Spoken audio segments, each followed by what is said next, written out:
teg ko nga créer nga recevoir ki koy liggéeyal doon son collaborateur yow mi tee les conditions nga toog waxtaan ak ñoom c'est comme ça que ça devait se faire et loolu nag boo ñëwee commencer ci fa nga warut a commencer yaa créé problème donc le ministre n'a fait que suivre li nga xamante ni si moom la gis autorité centrale bi ci kaw a kaw daal di koy tëral et je pense que le président ne l'a pas fait ci cadre bu yàq peut-être ça a été mal organisé par son entourage parce que un président de la République li ko tax a jóg mooy defar am réew donc booy defar am réew doo seet lu ko yàq tey jii ministre bi moo waroon a rectifier loolu moo waroon a commencer ci inviter les patrons de presse ñi yor këru tasukaayu xibaar yi ñu toog sans distinction ñu toog bu ko defee nga ajouter ci kuréel yi leen ŋànk ñu ni demee ni ay CNRA daal di ci boole it ñi nga xamante ni si ñoo ciy liggéey ndax c'est structuré y a la convention des jeunes reporters ak yeneen correct ñu bari ñi ko ŋànk ñëpp daal di toog tu amènes Thior il est déjà là-bas Mamadou Thior bu correct Bamba bu dem na sax kase bu Synpics ñoom ñëpp ñu tase koor yi ku ŋànk yëpp toog ñu waxtaanee ko ci lël lu yàgg ba ñu pare boo ko defee nga associé waale ci les directeurs des publications yi nga xamante ni si ñoo ŋànk këru tasukaayu xibaar yi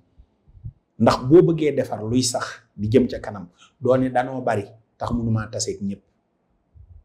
ku am yenn responsabilité yi faaw nga wax ak ñëpp loolu mooy mun a tax véritablement nga am ay solutions durables et poser des actes pour la postérité malheureusement tel n'a pas été le cas il y a une division boo xam ne am na ko notamment les chaînes que vous avez citées tout à l'heure bi ñu defee première liste bi lu ñu la wax li quotidien kooku moom Madiambal Diagne il n'est pas avec le pouvoir des médias Bougane est un homme politique il n'est pas avec le pouvoir Aïssatou Diop Fall ligne éditoriale am n'est pas avec le pouvoir Maïmouna Ndour Faye je ne dirais pas que ligne éditoriale am àndut ak nguur gi si c'est une dame qui est critiquée de tous bords mais qui fait son travail selon sa vision alors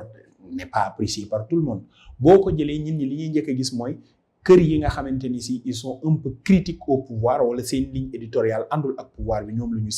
ciblage ngay wax foofu noonu bi ñu demee ba ci kanam ñu xam ni c'est flagrant ou ñu revenir à la raison ubbi bunt yi permettre ñu ñëw parce que comme des médias moom laa gën a miin boîte boo xamante ni si 500 et quelques employés la am quand même mënoo ko jël di ko sacrifier comme ça et cetera et cetera et cetera après ñu demaat ci loolu ñu ni segg nañu génn nañ 300 et quelques chaînes après ñu ni waat ubbi waat nañ buntu tijji ak tëj bi dafa amul njariñ li am solo mooy lël boo xam ni ñi ko séq ñooy tase ñu daje mu doon póotum biir que l'on pose les véritables problèmes sans gants parce que Sénégal on a tendance à ce que bu ñuy régler un problème on convoque les investisseurs mais duñu convoquer les acteurs par exemple tey bu ñu doon def dialogue wala lu mu mënti doon ci lu ñuy waxtaanee lu jëm ci wàllu transport ñi ngànk transport bi la ñuy woo mooy ñi jënd oto yi chauffeurs yi duñu leen woo te pourtant chauffeurs yi ñoo xam prix carburant bi ñoo xam jafe-jafe tali bi ñoo xam jafe-jafe yi seen ay oto di daj parce que ñoo nekk au volant ñoo nekk en contact permanent ak jafe-jafe yi moo tax certes ñu bari mën nañu xalaat ni loolu moo tax sax ñu ni woon le président que mu recevoir convention des jeunes reporters mais nag booy defar lu toll ni la presse da ngay xool ñi ci investir ngeen leen kaay leen toog yéen ñi ko ŋànk di ay kuréel muy correct Synpics CDEPS yéen ñëpp ñëw leen toog CNRA yéen ñiy joxe licence yi di leen di contrôler kaay leen toog yow le ministre nga ñëw ak sa cabinet les organes de presse ku ci nekk na indi directeur de publication mag ñi jiite rédaction bi ñu ñëw toog convention des jeunes reporters yéen a ciy liggéey xam ngeen jafe-jafe yi ngeen di def ay séminaire yëpp ngeen ñëw toog alors vous prenez le temps nécessaire parce que bi ñu ko dalee wax ak léegi ça a pris des mois ñu ngi tijji di tëj irrégularité bokkoo leen ci ñëwaat nañ boolewaat nañ leen ci après ñu ne xaajaat nañu pare ñu ubbiwaat bu ndii ni dañ leen di dugal donc au final ça devient ça devient une situation incompréhensible à la fois fatigant bo dafay dem ba dafay ôter toute la crédibilité du ministre lui-même bi nga xamante ni si moo yilif ministère bi donc nag c'est comme si il cherchait la solution à toquer à n'importe quelle porte. Or, il a déjà ciblé, il connaît déjà les gens avec qui ils doivent s'entretenir pour que yëf yi mun a tegu ci yoon. Et Aïssatou, ce qu'il a fait, c'est une chose boo xamante ni si toujours moom la ñuy mujjee muy la justice. waroon nag doon loo xamante ni si duñu fa yegg ba nga xam ni tey ji patron bu ubbi organam moo dem yóbbu ci kanamu yoon ba tax ñu suspendre cette décision nga xamante ni si ministre bi moom moo ko jël ñu waroon ko doxal tey ji ñu suspendre ko di xaar li yoon di ci wax kon nag mieux vaut réfléchir et se concerter trouver des compromis avant d'en venir à l'arbitrage de la justice. Tout à fait. D'ailleurs sax ki nga xamante ni moom moo jiite CDEPS li Mamadou Ibra Kane li ñuy exempté organe yi nga xamante ni reconnaître wuñ leen mooy ñoom ñëpp dañu dem déposer recours fële ca Cour suprême à l'image de Aïssatou Diop Fall moom nag Aïssatou xaarul sax CDEPS dafa dem rek daal di dugal recours am ndax jàpp ne lu ñu mel jaay doole la. Mais Aïssatou, que tu sois d'accord ou que tu ne sois pas d'accord avec elle, c'est une grande personne qui a vécu, qui continue d'ailleurs de vivre et de faire vivre la presse. xam na fi mu war a jaar am na trajectoire boo xamante ni si moom moo ko gën a maîtriser ministre bi donc xam na li muy def. Tout à fait. Alors donc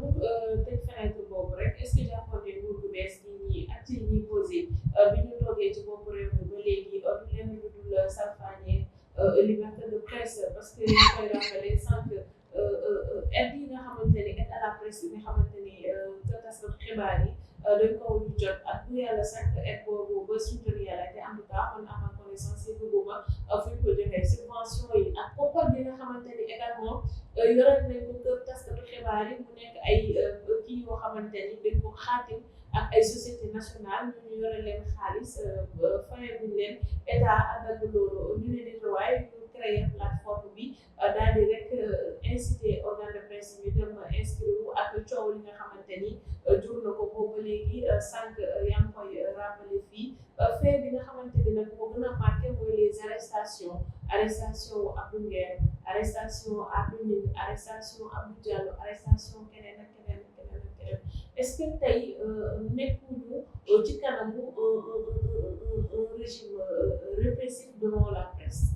Non, pas du tout. Da ngay jàpp ni tout nouveau régime cherche à implanter des bases léegi nag yow yaay xool ndax daf koy làmb mu nooy mu saxal ko wala daf koy làmb xam ni ñii xam nañu li ñu war lool te ñu ngi ci mu deltu ci ginnaaw c'est aussi simple. Les arrestations nag des hommes de médias c'est différent des journalistes. Les arrestations des hommes de médias dafa doon loo xamante ni si du lu ñu habitué woon di ko gis. Le régime de Macky Sall am nañu bari ñu ci jàpp ba tëj ay organes de presse. Cela veut dire que tout pouvoir li muy essayer chercher mooy avoir la presse entre ses mains tee ko ci loxo bu ko defee parce qu'on te dit que celui qui a l'information a le pouvoir et celui qui a le pouvoir et que l'autre traduit l'information alors dafay xaw a metti ci moom. Tu comprends? Quand on te dit que c'est celui qui a de l'information a le pouvoir et l'État a l'information, l'organe de presse lui il cherche l'information à le distiller et à informer. Donc da ngay bëgg tee ko sa loxo toujours pour cerner véritablement cible yi nga xamante ni ñoom lay doxal. Alors bu dee nag dañu doon ñoo xamante ni si dañuy exercer seen métier ni mu demee très souvent dafay indi ay problèmes ci yu bare parce que la presse a toujours joué son rôle par rapport ak la société. Boo demee ci les grandes nations yi nga xamante ni si les grandes démocraties foofu presse bi dafa am doole dëggantaan et la presse pèse lourd ci dëkk yooyu noonu kon nag tey Sénégal bu ñu demee ba nga xamante ni si naw nañu ci suñu démocratie c'est normal que ñu am presse boo xamante ni si parfois ça n'arrange pas les politiques yooyu nag dañuy xool naka la ñuy def ci yenn doxalin yi pour jéem a neutraliser yenn yi ba pare tamit yenn gars yi aussi dañuy dal ci kaw presse bi dañuy dal ci kaw politique yi bu baax a baax ndax dafa am phénomène boo xamante ni dafa xew muy les chroniqueurs dafa feeñ xam nga chronique genre journalistique la boo xamante ni si très souvent nit yu am carrière bu yaatu ñoom ñoo koy exercer maanaam quelqu'un qui a fait 12 ans ci benn secteur voire des années bu problème amee ci secteur boobu wala actualité jëm ci secteur boobu ci nga koy woo mu wax ci léegi nag dafa am ñoo xamante ni si ils sont dans le milieu de la presse et on les appelle des chroniqueurs le régime bii nga xamante ni si moo fi nekk daf ci bëri ñoo xamante ni si tey jii on les appelait des chroniqueurs ils travaillaient pour ce régime sur le plan politique c'était des vitrines yoo xam ne ñoom moom lañ doon utiliser pour véhiculer seen message pour xeex ci wàllu politique loolu ñu doon def nag am na ñoom ñoo xam ne dañ koo hérité notamment les Abdou Diallo Abdou Nguer mi nga xamante ni si maa ngi ñaan sa borom teggi ko ci nattu yi nga xamante ni ci la nekk parce que nit ku baax la et on travaille ensemble ma xam ko ci jàmm ak jom ak jàmbaar li dal ci kawam metti na torop waaye ñu ngi ñaan sa borom teggi ko et puis on appelle les autorités à être beaucoup plus cléments